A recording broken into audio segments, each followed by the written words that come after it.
দর্শক আমন্ত্রণ জানাচ্ছি আমাদের নিয়মিত আয়োজন কেমন আছে অর্থনীতি এই অনুষ্ঠানে। আমি তৌফিকুল ইসলাম খান। এই অনুষ্ঠানে কথা বলি অর্থনীতির গতি প্রকৃতি, এর সম্ভাবনা এবং চ্যালেঞ্জ নিয়ে। দর্শক, আজকে আমরা আলোচনা করব আমাদের স্থানীয় সরকারের অর্থায়ন কেমন হওয়া উচিত এই বিষয়ে। দর্শক, আমার সাথে আজকে আলোচনার জন্য দুজন অতিথি উপস্থিত আছেন। আমার সাথে আছেন ডক্টর মাহফুজ কবির, তিনি গবেষণা পরিচালক বিস, এবং আমার সাথে আছেন বাবু কামরুজ্জামান, তিনি সাংবাদিক। আমরা আলোচনা শুরু করব আমাদের স্থানীয় সরকারের বিষয়ে এবং এর মূলত অর্থায়নের বিষয়ে। আলোচনা শুরু করবার আগে বিটিভির একটা ছোট প্রতিবেদন আছে, সেটা দেখে নেব। বাংলাদেশের স্থানীয় সরকার ব্যবস্থা একটি ক্রান্তিকালের মধ্য দিয়ে চলছে। এখানে আইন কাঠামো, সংগঠন, অর্থায়ন, কর্মবণ্টন, পরিকল্পনা, জনবল, রাজনৈতিক দায়িত্বশীলতা, প্রশাসনিক দক্ষতা, দৃষ্টিভঙ্গির অনুদারতা, বহু সমস্যা বিদ্যমান।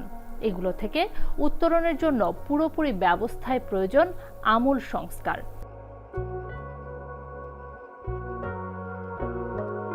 টেকসই উন্নয়ন লক্ষ্যমাত্রা এসডিজি অর্জন বর্তমানে অন্যতম অগ্রাধিকার। এজন্য এসডিজির স্থানীয়করণ তথা স্থানীয় নেতৃত্ব, স্থানীয় উদ্যোগ, স্থানীয় প্রতিষ্ঠানের ক্ষমতায়ন আবশ্যক। এজন্য প্রয়োজন হবে একটি বিকেন্দ্রীকৃত ও প্রয়োজনীয় সম্পদ প্রাপ্ত স্থানীয় সরকার ব্যবস্থা। একমাত্র বিকেন্দ্রীকৃত রাষ্ট্র ব্যবস্থায় দারিদ্র্য দূরীকরণের কর্মসূচি দক্ষতার সঙ্গে বাস্তবায়ন ও তাতে জনগণের অংশগ্রহণ নিশ্চিত করতে পারে, এবং এটা করার জন্য দক্ষ প্রতিনিধিত্বশীল একটি স্থানীয় সরকার কাঠামো গড়ে তুলতে হবে। টেকসই উন্নয়ন এবং এর সুফল শহর গ্রাম নির্বিশেষে সব মানুষের কাছে পৌঁছে দিতে হলে স্থানীয় সরকার প্রতিষ্ঠানগুলোর ক্ষমতায়নের কোনো বিকল্প নেই। সংবিধানে শক্তিশালী স্থানীয় সরকার গঠনের কথা বলা আছে। বর্তমানে স্থানীয় পর্যায়ে শিক্ষা, স্বাস্থ্য ও অবকাঠামো উন্নয়ন পরিকল্পনায় স্থানীয় সরকারের ভূমিকা খুবই সীমিত। প্রবৃদ্ধির হার ও দারিদ্র্য দূরীকরণের সাফল্য ধরে রাখতে হলে সরকার ও প্রশাসনের কাঠামোর ব্যাপক পরিবর্তন দরকার। আর তাই স্থানীয় শাসন ব্যবস্থাকে আরও শক্তিশালী ও গণতান্ত্রিক করা জরুরি। দর্শক, আপনারা প্রতিবেদনটি দেখলেন। আমরা আলোচনা শুরু করব। ডক্টর মাহফুজ কবির, আপনার সাথেই আলোচনা শুরু করি। স্থানীয় সরকার তো খুবই গুরুত্বপূর্ণ। আমার সিটি কর্পোরেশন হোক, আমার মিউনিসিপ্যালিটি হোক, ইউনিয়ন পরিষদ হোক, এবং সাধারণভাবে আমার দেশের জনগণ যতখানি না আমার এই কেন্দ্রীয় সরকারের সাথে যুক্ততা থাকে, তার থেকে অনেক বেশি যুক্ত থাকেন তারা স্থানীয় পর্যায়ে তাদের কাছের যে মানুষ যারা আছেন। ফলে তাদের কাছে সরকারি পরিষেবা বা বিভিন্ন ধরনের দাবি দেওয়ার জন্য তাদের আরও বেশি যুক্ত থাকা হওয়া উচিত। কিন্তু আমাদের দেশের যেই উন্নয়ন কাঠামো, সেই উন্নয়ন প্রশাসন অনেক বেশি কেন্দ্রীভূত। স্থানীয় সরকারের পক্ষ থেকে আমরা প্রায়ই শুনি যে তাদের কাছে যথেষ্ট পরিমাণ সম্পদ নাই মানুষের এই যে বিভিন্ন চাহিদায় উন্নয়ন চাহিদা আছেন সেইটাকে দেওয়ার জন্য।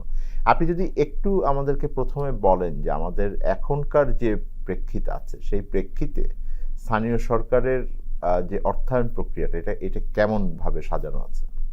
হ্যাঁ, ধন্যবাদ। আপনি ঠিকই বলেছেন যে আসলে স্থানীয় সরকার মানে একেবারে মানুষের দোরগোড়ায় যে সেবা পৌঁছানোর জন্য যে সরকার, সেটি, এবং একই সঙ্গে মানুষের সঙ্গে যে ইন্টারাকশন, বিশেষ করে যে মানুষের যে দাবি দেওয়া, স্থানীয় যে সমস্ত উন্নয়ন সমস্যা সেগুলো কীভাবে সমাধান করা যায়, মানুষের জীবনযাপনের প্রত্যেকটা জায়গাতে আসলে এই স্থানীয় সরকারের গুরুত্ব রয়েছে এবং তার সংশ্লিষ্টতা আছে। তো সুতরাং এই জায়গাতে যে এত রকমের যে সেবা, সেগুলো দেওয়ার জন্য তো অর্থ লাগে। হ্যাঁ, তো এটা নিয়ে অনেক ধরনের কথাবার্তা হচ্ছে যে আসলে স্থানীয় সরকারে কিভাবে অর্থ যাবে। মানে এক হলো যে কেন্দ্রীয় সরকার বা জাতীয় সরকারের দিক থেকে অর্থ স্থানান্তর করা, এবং অন্যদিকে যে স্থানীয় পর্যায়ে বিভিন্ন রকমের যে সম্পদ সংগ্রহের সুযোগ রয়েছে, তো সেগুলোকে কাজে লাগানো এবং কাজে লাগিয়ে যে এক ধরনের সম্পদের ব্যবস্থা করা। তো এইভাবে করে তারপরে এগুলো দুটো মিলে তারপরে জনগণকে সেবা দেওয়া। স্থানীয় সরকারের যে অর্থায়ন, তো সেটার জন্য কিন্তু একটা বিভাগ রয়েছে, স্থানীয় সরকার বিভাগ। এবং যদি আমরা একটু হিসাব দেখি সম্পদের, তাহলে সেই ক্ষেত্রে দেখা যাবে কি যে এখানে যে বিভিন্ন রকমের বিভাগ আছে, মানে বিভিন্ন রকমের যে সরকারি দপ্তর রয়েছে, তো সেগুলোতে কিছু অর্থ দেওয়া হয়। আর এর পাশাপাশি একেবারে যে 5টা টিয়ারে যে স্থানীয় সরকার প্রতিষ্ঠানগুলো রয়েছে, বিশেষ করে আমি বলবো যে এখানে সিটি কর্পোরেশন রয়েছে, মিউনিসিপ্যালিটি রয়েছে, এই দুটো মূলত আসলে যে আরবান নগর লোকাল কেন্দ্রিক। গভর্নমেন্ট, হ্যাঁ নগর কেন্দ্রিক। আর এটি ছাড়া আরও 3টি টিয়ার রয়েছে। একটা হচ্ছে যে জেলা পরিষদ, উপজেলা পরিষদ এবং ইউনিয়ন পরিষদ। ইউনিয়ন পরিষদ একদম সবচেয়ে নিচে, এবং যদি গ্রামীণ যে স্থানীয় সরকার ধরি তাহলে সেক্ষেত্রে জেলা পরিষদ সবচেয়ে উপরে। এটি ছাড়াও আমাদের আরও একটা বিশেষায়িত যে লোকাল গভর্নমেন্ট ইনস্টিটিউশন আছে, সেটা পার্বত্য চট্টগ্রামের জন্য। পার্বত্য চট্টগ্রামে 3টি জেলার জন্য। 3টি জেলার জন্য তো জেলা পরিষদ আছে এমনিতে, এর পাশাপাশি কিন্তু সেখানে একটা রিজিওনাল কাউন্সিল আছে, হুম। মানে আঞ্চলিক পরিষদ রয়েছে। এবং এটি ছাড়াও কিন্তু যে ওখানকার যে একটা উন্নয়ন বোর্ড আছে, বোর্ডের পাশাপাশি তাদের নিজস্ব কিছু ব্যবস্থা রয়েছে, যেখানে হেডম্যান আছে, কারবারি আছে। তো তারাও কিন্তু এই যে রেভিনিউ কালেকশনের কাজ করে এবং তারা স্থানীয় সরকারের সঙ্গে কাজ করে। তো এইভাবে করে কিন্তু এই পুরো লোকাল গভর্নমেন্ট সিস্টেমটা চলছে।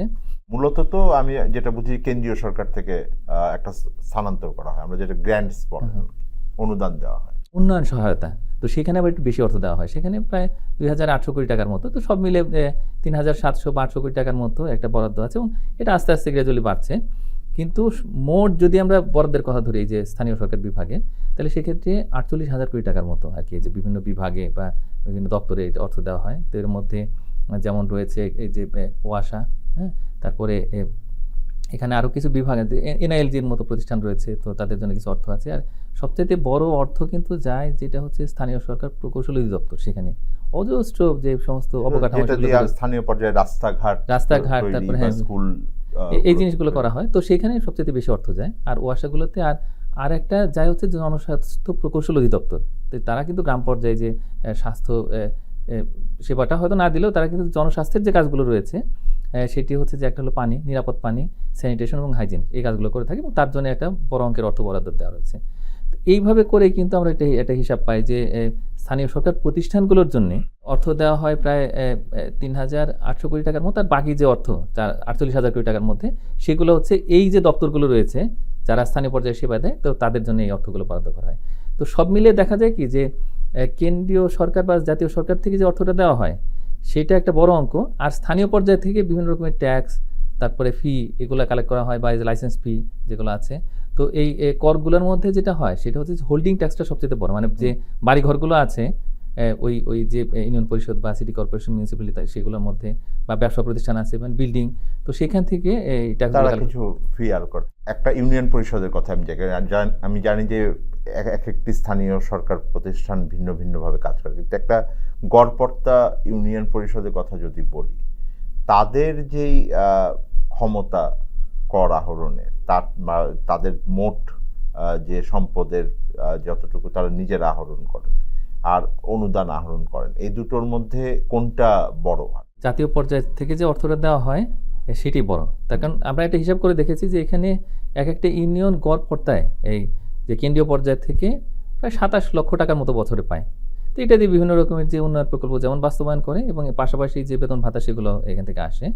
তো আর স্থানীয় পর্যায় থেকে যেটা আসে সেটা এক এক জায়গাতে এক এক রকম, মানে যেখানে একটু হাট বাজার ব্যবসা বাণিজ্য বেশি। যদি আপনি বলি একটা মাঝারি, আমি খুব বড়তে যাচ্ছি না, এই হিসাবটা আসলে পাওয়া যায় না, যে তারা আসলে কত অর্থ কালেক্ট করে সেটা একেবারেই পাওয়া যায় না। পার্বত্য চট্টগ্রাম বা একটু দূরবর্তী অঞ্চল যেগুলো আছে, তো সেগুলোতে বলা হয় কি যে বছরে 1 লক্ষ টাকাও নাকি তাদের ইনকাম হয় না। আচ্ছা, আর এটা প্রায় কিছুই না। আবার কোন ইউনিয়ন পরিষদ আছে যেখানে কোটি টাকার বেশি ইনকাম হয়, সেটা হতে পারে হয়তো, তো যেখানে একটু হাট বাজার ব্যবসা বাণিজ্য বেশি আছে, সেখানে এগুলো হয়। আপনার কাছে ফেরত আসবো বাবু কাবরুজ্জামান, যেমন আপনারা শুনছিলেন যে মূল বিষয়টাই হলো যে কেন্দ্রীয় পর্যায় থেকে যে অর্থ স্থানান্তর করা হয়। কিন্তু আপনারা তো বিভিন্ন সময়ে অর্থনৈতিক মানে রিপোর্টিং করতে গিয়ে জনগণের সাথে কথা বলেন। জনগণের যে চাহিদা, তাদের যে আশা আকাঙ্ক্ষা স্থানীয় সরকারের কাছে, সেইটার সাথে সামঞ্জস্য রেখে কি আমাদের স্থানীয় সরকারগুলো আসলে সেই ধরনের পরিষেবা দিতে পারেন, বা কোথায় ওনারা আরও মানে ইমপ্রুভমেন্টের জায়গা বলেন, সেই চ্যালেঞ্জগুলো যদি একটু আমাদেরকে বলেন। লোকাল প্রশাসন আছে, অনেক ইউনিয়ন আছে, হয়তো তারা হোল্ডিং ট্যাক্সটাও নিচ্ছেন না, ছাড় দিচ্ছেন, কেননা সেখানে একটা ভোটের রাজনীতি আছে। সেটা আবার তারা চাপ প্রয়োগ করতে চান না, বা সেখান থেকে ওই পরিমাণ কালেকশন করেন না, এই বিষয়গুলো হয়। আমরা আবার দেখতে পাই কি যে আমরা এখন পর্যন্ত আমাদের লোকাল প্রশাসন সত্যিকার অর্থের যে ডিজিটাইজেশন, সেই ডিজিটাইজেশন কিন্তু আমাদের নেই। ডিজিটাইজেশন না থাকার কারণে কি হয়, আমি আসলে প্রপারলি সেই ডেটাবেসটা মেনটেন করতে পারছি না, আমি কত প্রপার্টি ট্যাক্স কালেকশন করলাম, কত হোল্ডিং ট্যাক্স কালেক্ট করতে পারলাম, এই বিষয়গুলো আসে না। আর সমস্যার জায়গা যদি বলি যে লোকাল প্রশাসন কি পায় না, তারা সেবাটা আসলে যে সেবাটা তারা আশা করেন, সেখানে আমরা দেখতে পাই হয়তো সিলেক্টিভ কিছু কাজ করছেন, তারা হয়তো একটু পানি সরবরাহের কাজ করছেন, বর্জ্য ব্যবস্থাপনায় কিছু কাজ করছেন, হাট বাজারের ইজারায় কিছু কাজ করছেন। এটাই আমাদের মোটা দাগে লোকাল প্রশাসনের কাজ। আর হলো লাইসেন্স, এইটুকুই তাদের আসলে, আর পুরাটাই তারা আসলে কেন্দ্রীয় সরকারের কাছে অপেক্ষায় থাকেন। অর্থাৎ আপনি যখন নিজে অন্যের দিকে চেয়ে থাকবেন কখন অর্থটা আসবে, তখন আপনি সেবাটা দিবেন, সেই সেবাটা তো আসলে মানুষ প্রকৃত অর্থে সুফলটা পাবেন না এবং যথাসময়ে পাবে না। এটাই হয় আমাদের দেশে বরাবরই। একটা বড় বিষয় তো আসলে যে তার তো আসলে দুটো বিষয় আছে। একটা হলো যে অনেক কর উনি আহরণই করতে পারেন না, তাই জি, না? তো পারেন। মানে উনি তো আর চাইলে ভ্যাট কালেক্ট করতে জি, পারবেন না, উনি তো চাইলে আয়কর কালেক্ট করতে পারবেন না, কারণ ওই অধিকার তার নাই। আর একটা হলো যে তারপরেও তাকে যেই অধিকার দেওয়া হয়েছে ওই হোল্ডিং ট্যাক্সের মতো জি। বা বাজার ইজারা করবার মতো, অনেক জায়গায় ওনারা ওই ইজারা দেওয়ার ক্ষেত্রে নিলাম করতে পারেন, জি। সেইটা থেকেও কালেকশন হয় কিনা? এটাও প্রপারলি করতে পারেন না, এটা অনেক কি জায়গায় পারেন সক্ষমতার না। অভাব না, এটা চাওয়ার অভাব? আমার কাছে যেটা মনে হয়েছে যে আমি নিজেও গ্রামে বড় হওয়া একজন মানুষ, তো সেক্ষেত্রে আমি যেটা দেখতে পেয়েছি তাদের ওই যে বললাম একটা ভোটের রাজনীতির বিষয় থাকে, অনেক সময় তারা একটু চাপ প্রয়োগ করতে ভয় পান যে না মানুষকে শুধু শুধু এই চাপটা দেওয়ার দরকার নেই, তার থেকে কেন্দ্রীয় সরকার থেকে যেটা আসবে সেটা দিয়েই তারা চলবার চেষ্টা করেন, এরকম একটা বিষয় থাকে। সেখানে ভোটের একটা বিষয় থাকে, তারা মনে করেন যেটা মনে করেন যে কর দেওয়ার দিলে আমি বেশি করে কর আদায় করতে না, মানুষ তো সেবাটা পাচ্ছেন না। মানুষ একটা ইউনিয়ন পরিষদে গিয়ে তিনি একটা সাধারণ সার্টিফিকেট নেওয়ার জন্য হয়তো তাকে 2 দিন ঘুরতে হয়, এরকম ঘটনা তো আমাদের ঘটেই। আমরা তো এখনো পুরোপুরি ডিজিটাইজেশনের মধ্যে নেই। এখন যদি আমি আপনাকে বলি, সিম্পল ভারতের কথাই বলি, ভারতে কিন্তু স্থানীয় সরকারের মিউনিসিপ্যালের তারা কিন্তু যানবাহন থেকে শুরু করে বাড়িঘর থেকে শুরু করে অনেক বিষয়ে তাদের ক্ষমতা দেওয়া আছে, সেই ক্ষমতাটা তারা প্রয়োগ করে, তারা আহরণ সক্ষমতা তাদের বেশি। আপনি যদি পিপিপি রোল মডেলের কথা বলেন, পাবলিক প্রাইভেট পার্টনারশিপ, সেটাকে তো বাংলাদেশে প্র্যাকটিসই করা হয় না। মিউনিসিপ্যাল থেকে শুরু করে অনেক দেশ আছে যারা পিপিপি মডেলটা ফলো করেন। বেসরকারি বিনিয়োগ এখানে হতে পারে আগামী দিনে, যেহেতু এখন সংস্কারের কথা বলা হচ্ছে, সেই জায়গাগুলো আমার মনে হয় যে সমাধানগুলো এইভাবে আমরা খুঁজতে পারি, আস্তে আস্তে সক্ষমতাটা বাড়াতে পারি, যে আমি ডিজিটাইজেশনটা করতে পারি, আমি ই গভর্নেন্সটা প্র্যাকটিস করতে পারি। জনগণেরও কি এই বিষয়টা এখন মানে বুঝতে পারা উচিত যে ওনারা যদি কর ঠিক মতো না দেন বা ওনারা কর দিতে না চান, যে আমার কাছে যে আদায় করবে না সেই ভালো, নাকি ওনারা বুঝতে পারেন যে আমি কর আদায় দিলে আমার ওই যেই সেবাগুলো আমি চাচ্ছি সেই সেবাগুলো পাওয়াটা আমার জন্য অধিকতর সহজ হবে, এটা স্থানীয় সরকারের মানে আরো সক্ষমতা তৈরি হবে? না, এখন বিষয় হচ্ছে আপনি তো আগে সিস্টেমটা দাঁড় করাবেন, সিস্টেম দাঁড় করে আমাকে অফার করবেন, আমি যদি গ্রাহক হই আমাকে আপনি সেবাটা দিবেন, ব্যাংক হিসেবে কি করবেন যে আপনার জন্য এই অফারটি আমার আছে, আপনি নেন তাহলে আপনি এই লাভটা পাবেন, আপনি মাস শেষে এই লাভটা পাবেন। সেটা যদি আমি সরকারের দিক থেকে, স্থানীয় সরকার প্রশাসন যদি নিশ্চিত করে না দেয়, মানুষ তো নিজের থেকে সে ট্যাক্স দিতে চায়, এই কথাটা কখনোই বলবে না। কেউ তো তার পকেট থেকে অর্থটা আসলে খরচ করতে চান না যতক্ষণ না তিনি দৃশ্যমান দেখতে পান যে তার এখান থেকে রিটার্নটা আসলে কি আসবে। সো আমার মনে হয় যে সিস্টেমটা আগে দাঁড় করিয়ে দেয়। আমরা কি একটু পিপিপিকে এঙ্গেজ করতে পারি কিনা, আমরা একটু বেসরকারি খাতকেও এখানে এঙ্গেজ করতে পারি কিনা, আমরা কি এই পানি সরবরাহের কাজটা বেসরকারি খাতকে এখানে এঙ্গেজ করতে পারি না, বর্জ্য ব্যবস্থাপনা কি আমাদের, তো নিশ্চয়ই ঢাকায় অনেক জায়গায় তো বেসরকারিভাবে এটা করা হয়, হতেই পারে, সেটা স্থানীয় সরকার প্রশাসন থেকেও হতে পারে। আমি এই কারণেই বলছিলাম যে অনেক দেশেই কিন্তু এই প্র্যাকটিসগুলো করা হয়। হ্যাঁ, সুতরাং আমাদের মানে নতুন করে ভাবার দরকার আছে যে গতানুগতিক এবং ডিজিটাইজেশন, একই সাথে আপনি স্থানীয় সরকার, আপনি জেলা পরিষদকেও ডিজিটাইজেশন করে ফেলেন, প্রপার্টিটা। না, নিঃসন্দেহে আমার মনে হয় যে ডিজিটাইজেশনের বিষয়টা আসবে। আমরা আলোচনায় ফিরবো, আপনাদের দুজনের সাথেই এই আলোচনা এগিয়ে নিব। দর্শক, একটা বিরতিতে যাচ্ছি, বিরতির পর আবার আমরা আলোচনায় ফিরবো। আমরা আলোচনা করব যে স্থানীয় সরকারের অর্থায়নকে আরও কিভাবে আধুনিকীকরণ করা যায় এবং তার মাধ্যমে জনগণের কাছে কিভাবে আমরা সেবা পৌঁছে দিতে পারি। আমাদের সাথে থাকবেন। আপনাদের দুইজনের সাথেই আমাদের আলোচনার প্রথম পর্বে যেটা বেরিয়ে আসলো সেটা হলো যে আমার যে গতানুগতিক মডেলটা আছে এর ভেতর থেকে ভিন্নতরভাবে ভাবতে হবে। ডক্টর মাহফুজ কবির, আপনি যদি প্রথমে আমি প্রাথমিকভাবে আমরা যেটা আলাপ করছিলাম যে কর আদায় সক্ষমতাটা ব্যাপারে বলছিলেন বাবু কামরুজ্জামান, যে আমাদের নতুন করে ভাবনার আছে এই বিষয়ে, আপনার পরামর্শটা কি হবে? আমি তো একটা দেখি যে ওনারা কিভাবে আরো ওনাদের যে ক্ষমতাগুলো দেয়া আছে সেগুলো বাড়ানো যায়, এবং সেটা মানে আসলে প্রাথমিক দায়বদ্ধতাটা কার আর কি, স্থানীয় সরকার নাকি জনগণ নাকি আমাদের কেন্দ্রীয় সরকারের আরেকটু সিরিয়াসলি পুশ করা উচিত? কর আদায়ের সক্ষমতাটা না বাড়ে বা এই পুরো কর ব্যবস্থাটাকে বা এই যে রাজস্ব সংগ্রহের পুরো প্রক্রিয়াটাকে ঢেলে সাজানো না যায়, তাহলে সেক্ষেত্রে কিন্তু আমাদের যে স্থানীয় সরকার প্রতিষ্ঠানগুলো আছে সেগুলো উঠে দাঁড়াতে পারবে না, নিজেরা আর্থিকভাবে স্বয়ংসম্পূর্ণ হতে পারবে না। তো এরকম অনেক জায়গা আছে, মানে এখন তো ধরেন গ্রাম শহর এগুলোর ব্যবধানটা ঘুচে যাচ্ছে। অনেক কোম্পানি তাদের কিন্তু তাদের আউটলেটগুলো গ্রাম পর্যায়ে স্থাপন করছে এবং অনেক রকমের ব্যবসা বাণিজ্য হচ্ছে। অল্প কিছু জায়গা আছে যেগুলো অত্যন্ত দুর্গম, তো সেগুলো বাদ দিয়ে সব জায়গাতেই এরকম আধুনিকতা চলে গেছে এবং অজস্র ব্যবসা বাণিজ্য হচ্ছে। অথচ দেখা যাচ্ছে যে ইউনিয়ন পরিষদ বা আমাদের উপজেলা পরিষদ, তারপর পৌরসভা, সেগুলো পুরোটাই আসলে এই কেন্দ্রীয় পর্যায় থেকে অর্থায়নের উপর নির্ভর করছে। একটা মডেল ট্যাক্স শিডিউল আছে, মানে 2013 সালে এটা করা হয়েছিল, কিন্তু এটা যদি আপনি দেখেন তাহলে দেখবেন কি যে একেবারে টোকেন অ্যামাউন্টে আসলে এই যে যদি আমরা হোল্ডিং ট্যাক্স ধরি বা অন্যান্য যে সমস্ত লাইসেন্স ফি এগুলা, তো এখন এত কম টাকা দিয়ে কিন্তু আলটিমেটলি এই পরিষদগুলো চলবে না, হ্যাঁ, এবং লোকাল যে সমস্ত ডিমান্ডগুলো আছে সেগুলো ফুলফিল করা যাবে না। তো এখন ওইটা একটু আপগ্রেড করা যায় কিনা সেটা কিন্তু আমরা কমিশনের দিক থেকে ভাবছি। এটা তো নিয়মিত ভিত্তিতেই আসলে আপডেট করা লাগবে, কারণ ইনফ্লেশন হচ্ছে, অন্যান্য জায়গায় ট্যাক্স বাড়ছে, তার সাথে মিলিয়ে এখন জাতীয় আয়ের আকারটা বেড়ে গেছে এবং একই সঙ্গে তো মূল্যস্ফীতি সেটা বেড়েছে, কিন্তু ওই শিডিউলের ভিতরে একেবারে টাকার অ্যামাউন্টটা ধরে দেওয়া আছে। এখন এমন জায়গা আছে যেখানে পুরো আর্থসামাজিক অবস্থা অনেক ভালো, আবার কোনো জায়গায় আছে অবস্থা ভালো নয়। তো এরকম যদি কিছু ভ্যারিয়েশন থাকতো তো তাহলে সেই ক্ষেত্রে কিন্তু কালেকশনগুলো ভালো হতো। এখন আমরা চিন্তা ভাবনা করছি যে সেটাকে কীভাবে একটু আপডেট করা যায়, তো সেটা নিয়ে আমাদের কমিশন থেকে হয়তো আমরা একটা প্রতিবেদন দেব। কিন্তু যতটুকু আছে ততটুকু আসলে কালেক্ট করা হয় না, এটা একটা বড় সমস্যা। এবং আমরা গবেষণা করতে গিয়ে দেখেছি, মানে খুলনাতে এমন একটা ইউনিয়ন পরিষদ আছে, তো তারা একেবারে কোনো রকমের হোল্ডিং ট্যাক্স কালেক্ট করে না, জিরো করেছে। ওরা কালেক্টই করে না, ওরা কি করে যে হাট বাজার থেকে বা অন্যান্য জায়গা থেকে ব্যবসা বাণিজ্য থেকে সেখানে অর্থটা কালেক্ট করে।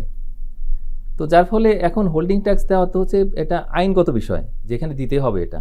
তো এখন তারা মাফ করে দিয়েছে, মাফ করে দিয়ে তারা অন্য জায়গা থেকে আয় করছেন, করে নিয়ে তাদের অবস্থাটা ভালো।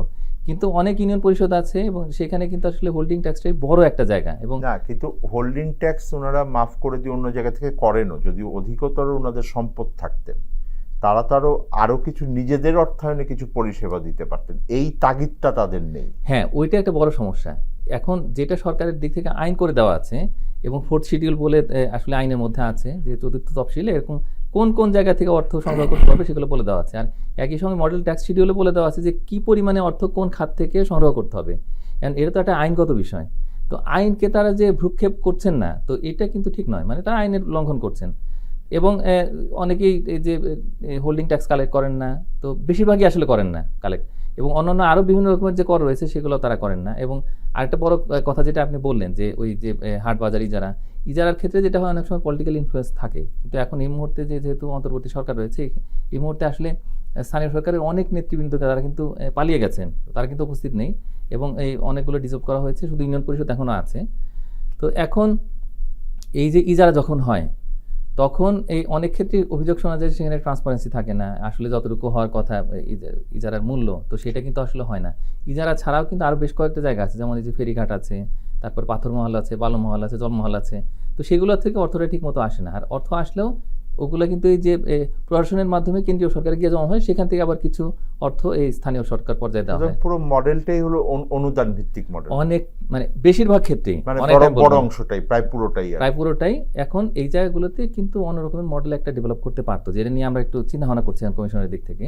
সেটি হলো যে আসলে এই লোকাল গভর্নমেন্ট ইনস্টিটিউশনগুলো কিন্তু অ্যালাউ করানো আছে যে তারা চাইলে তারা কিছু কমার্শিয়াল ভেঞ্চারে যেতে পারে, তারা কিছু স্থাপনা তৈরি করতে পারে, হাট বাজার ডেভেলপ করতে পারে, বা অন্য কোনো ধরনের সেবা দিতে পারে। সেবার বিনিময়ে কিন্তু তারা বেশ কিছু অর্থ উপার্জন করতে পারে।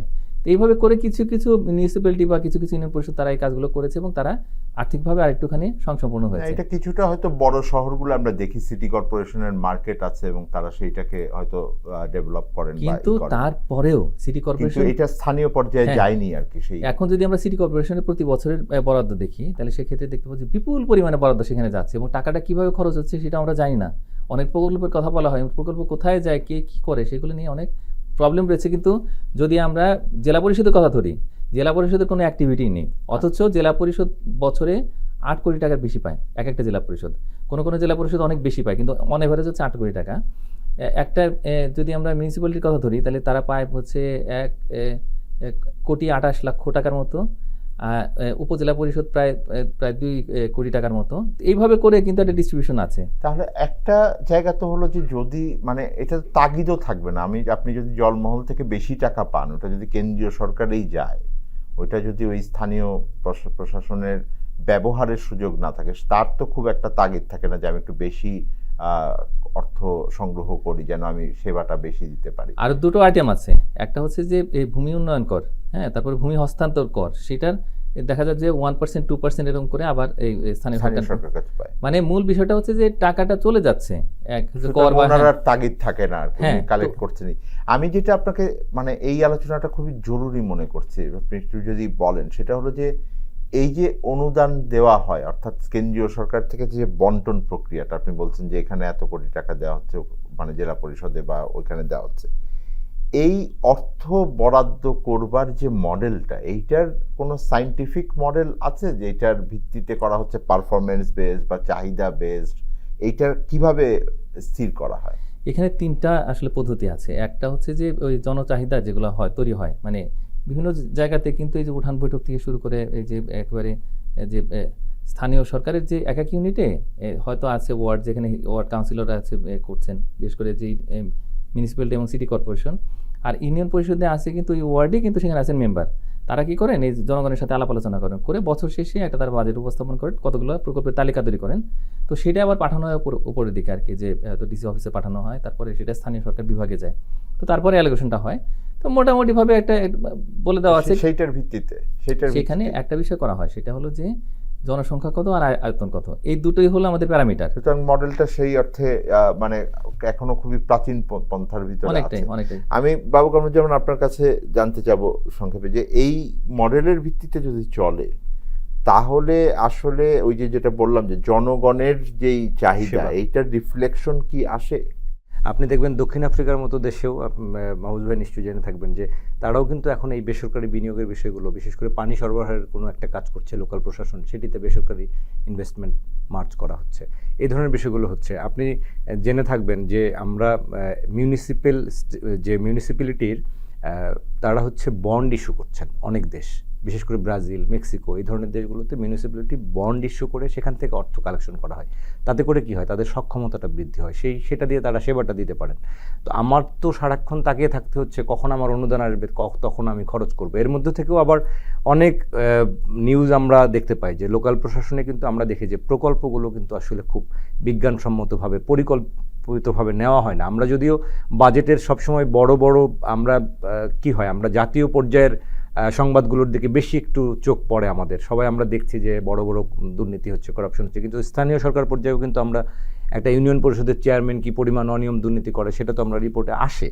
তার মানে কি, আমার ইউনিয়ন পর্যায়ে আমার ইউনিয়ন পরিষদের সাথে উপজেলা পরিষদ, জেলা পরিষদ, পৌরসভা কারো কিন্তু কোনো সমন্বয় আসলে ওইভাবে নেই, যে যার মতো করে কাজ করছে। আইন হয়তো আছে কিন্তু সেগুলোর আসলে মানে রাজনৈতিক ভাবেও যদি দেখেন যে দিন দিন যে স্থানীয় সরকারের ক্ষমতা কমে যাচ্ছে এবং সবাই এমপিদের দিকে তাকিয়ে থাকেন, কারণ জাতীয় পর্যায় থেকেই এইগুলো বেশি নিয়ন্ত্রিত হয়। এই মানে অর্থনৈতিক ব্যবস্থা বা যেই এখন যেই অ্যারেঞ্জমেন্টটা আছে বাজেটের, সেই অ্যারেঞ্জমেন্টটাকে একভাবে আমাদের রাজনীতিকেও প্রভাবিত করছে, যে আমার যে কারণ এখন সকল চাহিদা এমপির কাছে হয়, স্থানীয় সরকারের যেই আপিলটা জনগণের কাছে এটা দিন দিন কমে যাচ্ছে। না, সেটা তো কমে গেছে বলে আমরা এই আলোচনাটা করছি, কিন্তু তার থেকে বড় কথা এখন যেহেতু একটা পরিবর্তিত বাংলাদেশের একটা আকাঙ্ক্ষা তৈরি হয়েছে, যে কারণেই সংসদ কমিশন, মাহফুজ ভাই যেমন আপনারা হয়তো একটা বৈঠকও করেছেন, সংসদ কমিশন থেকে অনেকগুলো সুপারিশ করেছেন, এই সুপারিশগুলো আসছে। আমরা যদি এই সুপারিশগুলো এখন সামনের দিনে বাস্তবায়ন করতে পারি, আমরা স্থানীয় প্রশাসনকে শক্তিশালী করতে পারবো। ডিজিটাইজেশন করতে পারলে আমার মনে হয় যে অনেকাংশে সেবার মান বাড়ানো যায়, এবং এই যে আর্থিক স্বচ্ছতার জায়গাটা আমি কিন্তু তখন জবাবদিহিতার আওতায় নিয়ে আসতে পারি, যে আমি এই পরিমাণ হোল্ডিং ট্যাক্স কালেকশন করেছি, জনগণও সেটা জানতে পারে, সেটা তখন তথ্যটা ওপেন হতে পারে, এবং আমি এই পরিমাণ সেবা দিয়েছি, আমার এই পরিমাণ প্রকল্প নেওয়া হয়েছে এই অর্থ বছরে, এবং এই পরিমাণ এত শতাংশ এডিপি বাস্তবায়নের মতোই তারা যদি সেই ডাটাবেসগুলো তুলে ধরেন, তখন কিন্তু এই বিষয়গুলো নিয়ে আমরা অনেক তথ্যভিত্তিক আলোচনা করতে পারি, যেটি আসলে এতদিন হয়নি। সেই জায়গাটা যেহেতু তৈরি হয়েছে, আমার মনে হয় এখন নতুন করে যে সুপারিশগুলো আসছে স্থানীয় সরকার কমিশন থেকে, আপনি হয়তো জেনে থাকবেন যে নির্বাচনের নাম করে আমরা 2,500 কোটি টাকা খরচ করে ফেলি, শুধু একটা নির্বাচন করে, স্থানীয় সরকার নির্বাচন করে। তো এই নির্বাচনটাকেও কিন্তু অনেকভাবে করা যায়, একটা ইউনিক প্ল্যাটফর্মে এনে করা যায়, সেটার সুপারিশও আমরা দেখেছি এই অন্তর্বর্তীকালীন সরকারের সুপারিশে এসেছে।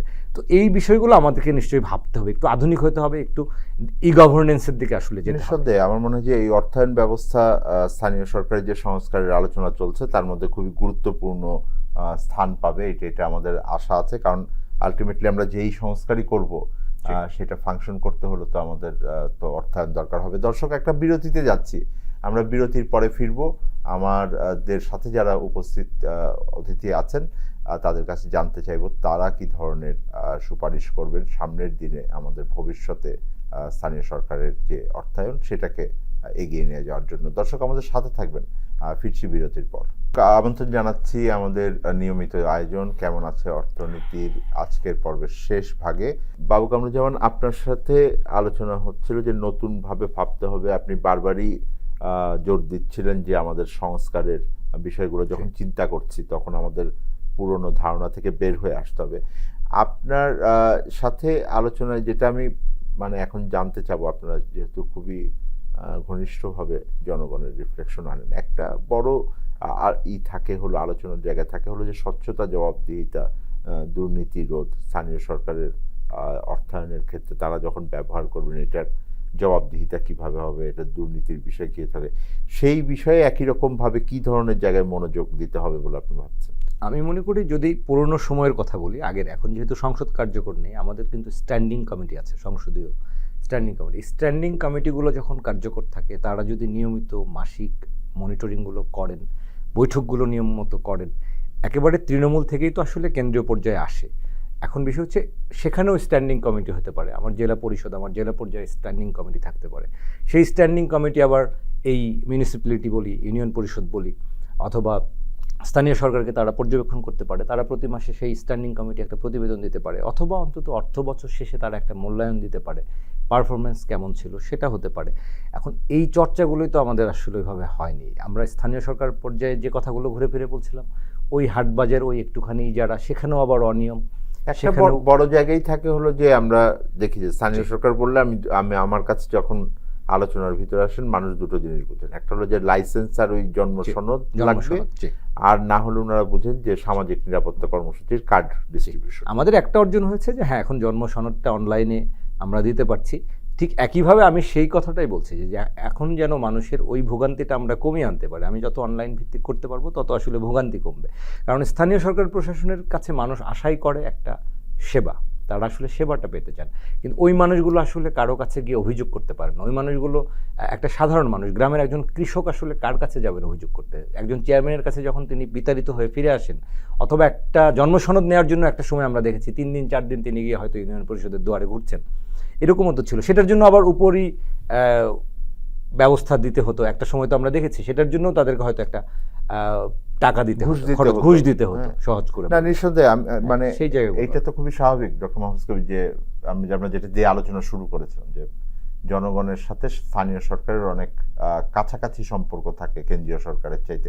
আপনার কাছে একই রকমভাবে জানতে চাবো যে আমার স্থানীয় সরকার এখন যদি মানে আমরা নতুন করে ভাবতে চাই অর্থায়ন প্রক্রিয়ায়, আপনি মোটা দাগে যে সুপারিশগুলো মানে কি করবেন যে আপনি মনে করেন যে এগুলো কার্যকরভাবে হবে? কতগুলো ট্রান্সফার ডিপার্টমেন্ট আছে, যে উপজেলা পর্যায়ে আছে 17টি, বা ইউনিয়ন পর্যায়ে কিন্তু বেশ কিছু ডিপার্টমেন্ট আছে, এবং অন্যান্য জায়গাতেও আর কি যে এরকম ডিপার্টমেন্টগুলো আছে। তো আসলে স্থানীয় সরকারের কাজ হচ্ছে যে ওই ডিপার্টমেন্টগুলোকে অ্যাকাউন্টেবল করা আসলে জনগণের কাছে, এবং তারা ঠিক মতো যাতে সেবা পৌঁছে দেয়। তো বড় সমস্যা হচ্ছে কি যে তাদের যে ফান্ড সেগুলো কিন্তু স্থানীয় সরকারের কাছে নেই, মানে তাদের ডিপার্টমেন্টগুলোই তারা ফান্ডগুলো ওই সেভাবে ইমপ্লিমেন্ট করছে, যার ফলে এই অ্যাকাউন্টেবিলিটিটা কিন্তু তাদের কাছে নেই। তো আমাদের মূল কথা হচ্ছে যে এই ফান্ড এবং ফাংশনারি দুইটাই আসলে স্থানীয় সরকারের কাছে দেওয়া, যাতে তাদের কাছে ওই পুরো বিষয়টাই হস্তান্তরিত থাকে, এটা একটা। আর একটা হলো যে এই তাদের জন্য একটা আউটলুক তৈরি করা, যে আসলে এই নিজেরা কতটুকু পরিমাণে ফান্ড লোকাল লেভেল থেকে জেনারেট করবেন। তো সেইগুলোর যদি আমরা একটা আউটলুক পাই, আমরা এখন নর্মালি কি পাই যে 5 বছরের জন্য তারা কিন্তু কর্ম পরিকল্পনা দেন, যেটা উন্নয়ন এটা পরিকল্পনা তারা তৈরি করে থাকেন, কিন্তু তারা রেভিনিউ প্রজেকশনটা দেন না। তো যার ফলে আমরা বুঝতে পারি না যে তারা আসলে কতটুকু কালেক্ট করতে চান এই পরিষদগুলো থেকে। তো সেই চিন্তাটাই মাথায় আসে না, ওই জিনিসগুলো মাথায় আসে না, সেটা করতে হবে যে তাদের এই পথটা তাদেরকে খুঁজে নিতে হবে। আর একই সঙ্গে মডেল ট্যাক্স শিডিউল এটাকে ডিভাইস করা, সেটার কথা আমরা খুব অ্যাক্টিভলি চিন্তা করছি। আর ইন্টার গভর্নমেন্টাল ট্রান্সফার যেটাকে বলে, তো ওই ট্রান্সফারটাকে আরো ইকুইটেবল করা যায় কিনা, মানে কেন্দ্রীয় সরকার থেকে ওই অনুদান যেটা দেয়, হ্যাঁ, ওই অনুদানটা হচ্ছে এমনভাবে হোক যে তারা পুরো সবকিছু নিয়ে যাক, এই 1% 2% করে না দিয়ে, বরং যেটা করুক যে এই তারা যে ভ্যাট কালেকশন করছে বা অন্য যে কোনো ধরনের যে কর সেখান থেকে নিচ্ছে বা ফি, সেগুলো তারা পুরোটা নিয়ে যাক, আর এই স্থানীয় সরকারকে এই পুরো যে রেভিনিউ সেটার 20% দিয়ে দিক। তাহলে সেক্ষেত্রে তারা কিন্তু নিজেরাই নিজেদের পরিকল্পনা সেটা করতে পারবে। আর ফাইনাল যেটা আমরা চিন্তা করছি সেটা হলো জেলা পরিষদকে পুরো জেলার যে উন্নয়ন পরিকল্পনা সেটা কেন্দ্রীয় বিন্দুতে পরিণত কীভাবে করা যায়, এবং সেইখান থেকে জেলা হবে হচ্ছে পরিকল্পনাকারী এবং উপজেলা কী হবে সেটাকে ইমপ্লিমেন্ট করবে গ্রাসরুটস লেভেলে, আর ইউনিয়ন যেটা হবে তারা নিজেরাও কিছু ইমপ্লিমেন্ট করবে আর নিজেরা হবে হচ্ছে রেসিপিয়েন্ট। তো এরকম একটা মডেল যদি আমরা ডেভেলপ করতে পারি তাহলে সেই ক্ষেত্রে কিন্তু একটা নতুন করে আসলে এই স্থানীয় সরকার যে সে কাঠামো সেটা করে ওঠে। এইভাবে করে আমরা এখন ফাংশনালিটিটাও থাকে। আমরা একসময় জেলা বাজেটের কথাও অনেক বলেছি যে এটা আমাদের একটা মানে যেটা বলি যে অঞ্চল ভিত্তিক বৈষম্য কমাতেও হয়তো সহায়তা করবে কিনা সেই আলোচনা আছে। যেটা আপনাকে জানতে হবে যে এই যে অর্থটা ডিস্ট্রিবিউট করবে এটা এখন তো খুবই ব্যুরোক্রেটিক ভাবে হয় এবং এটার খুব আলাপ আলোচনার ভিত্তিতে ট্রান্সপারেন্সির ভিত্তিতে হয় না। আমরা দীর্ঘদিন ধরে একসময় বলেছিলাম যে ধরুন অনেক দেশে আছে যে একটা স্থায়ী কমিশনের মতন থাকা, যারা পেশাজীবীরা বিভিন্ন ইন্ডিকেটরগুলোকে আপনি যেটা বলছেন যে উন্নয়নের পরিস্থিতি, তাদের চাহিদা, তাদের মানে সাইজ অফ দি প্রতিষ্ঠান, এইটাকে দিয়ে একটা অর্থায়ন ডিস্ট্রিবিউশনের একটা কাঠামো নতুন করে ভাবার দরকার আছে না, সেটি নিয়ে কাজ হচ্ছে। মানে এটা কমিশনের কথা কিন্তু বিভিন্ন জায়গা থেকে আসছে এবং এর আগেও অনেকবারই আসলে কমিশনের উদ্যোগ নেওয়া হয়েছিল, কিন্তু সেটা আসলে কোনো কিছু হয়নি। তো এই যে সুযোগ যখন এসছে, নতুন অন্তর্বর্তী সরকার তারা একটু চিন্তাভাবনা করছে, তো কমিশন করলে যেটা হবে তারা কিন্তু আসলে প্রশাসনিক দিক থেকে তেমন কিছু করবে না, মূলত এই যে উন্নয়নের যে সমস্যাগুলো রয়েছে তো সেগুলোকে কিভাবে সমাধান করা যায়, তো সেটার জন্য বিভিন্ন প্যারামিটার তৈরি করা, যে এই প্যারামিটারের বেসিসে হচ্ছে এই ফান্ডটাকে ট্রান্সফার করা যাবে। তো সেইগুলা সায়েন্টিফিক্যালি ডেভেলপ করে সেটি ইন্ডেক্স বেস যদি হয় বা অন্য কোনোভাবে যে অন্য দেশের মডেলগুলো ফলো করে যদি আমরা করতে পারি, মূল বিষয়টা হচ্ছে কি যে সাধারণ মানুষের কাছে সেবাটা পৌঁছে দিতে হবে, তাদের যে উন্নয়ন চাহিদা সেগুলোকে পূরণ করতে হবে। তো এটা তো কেন্দ্রীয় পর্যায়ে বসে তো সেগুলো করা যাবে না, এবং এই কাজগুলো কে করবে? স্থানীয় সরকার। তো এখন তাদেরকে যদি এনাবল না করি, তাদের যদি ফাইন্যান্সিয়ালি সলভেন্ট না হন, তাহলে কীভাবে তারা কী করবেন? তো এইটাই হচ্ছে মূল কথা আর কি আমাদের। তো সেই জায়গাতেই আসলে এই কমিশন যদি তৈরি করা যায়, মানে যেটা পার্মানেন্ট কমিশন, তাহলে সেই ক্ষেত্রে তারা এই কাজগুলো করবে এবং অর্থায়নের যাতে আরো একটা বৈজ্ঞানিক পদ্ধতিতে করা যায়। অনেকেই বলেন যে অর্থায়ন যে করতে দিবেন তাদের সক্ষমতা নাই, আবার অনেকে বলেন যে অর্থায়ন নাই দেখে সক্ষমতা নাই। আমরা যেটাকে ডিম আগে না মুরগি আগে এই আলোচনার ভিতরে হয়। আপনি এই জায়গাটা কি বলবেন যে আগে কোনটাকে চিন্তা করতে হবে, সক্ষমতা তৈরি করে তারপর অর্থায়নের সুযোগ দেওয়া, নাকি অর্থায়ন করলে একই সাথে সক্ষমতা তৈরি হবে? আসলে দুইটা একই সঙ্গে চলতে হবে, মানে টাকাটা তো দিতে হবে। মানে এমন অজুহাত আমাদের তৈরি করা উচিত নয় যে তারা পারে না করতে। হ্যাঁ, তো তারা আসলে ক্যাপাবল এবং জনগণও কিন্তু তাদেরকে ম্যান্ডেট দিয়েছে। তো এই জায়গায় গণতান্ত্রিক প্রক্রিয়ায় তারা যে কাজগুলো করছেন, তো সেই জায়গাতে তাদেরকে যদি আমরা এই রিসোর্সটাকে না দিই, তাহলে সেক্ষেত্রে তারা কখনোই আসলে ক্যাপাবল হবেন না। তো সুতরাং এই সক্ষমতা তৈরির বিষয়টা যেমন এনআইএলজি বা অন্যান্য যে সমস্ত ট্রেনিং সেগুলো তো হয়ে থাকে সারাক্ষণ। তো এইভাবে করে আমি মনে করি যে কিছু মডিউল তৈরি করে তাদেরকে ইঞ্জিনিয়ারিং ট্রেনিংও দেওয়া যায়, যেগুলো আমরা বিভিন্ন সময় দেখতে পেয়েছি। এবং এটি ছাড়া সব রকমের টেকনিক্যাল ট্রেনিং দিয়েই কিন্তু এই পরিষদগুলোকে আর্থিক শক্তিশালী করা সম্ভব। আর্থিক দিক থেকেও শক্তিশালী করতে হবে এবং একই সঙ্গে টেকনিক্যাল জায়গাগুলোতেও শক্তিশালী করতে হবে। এভাবে করেই আমরা দুই পায়ের উপরে ভর দিয়ে আসলে স্থানীয় সরকার। আপনাকে অনেক ধন্যবাদ।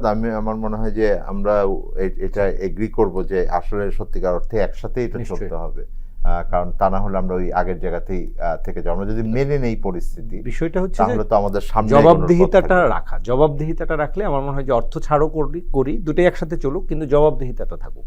না, ধন্যবাদ। আপনাদের আলোচনা শেষ করতে হচ্ছে, আজকে সময় আর আমাদের কাছে একদমই নাই।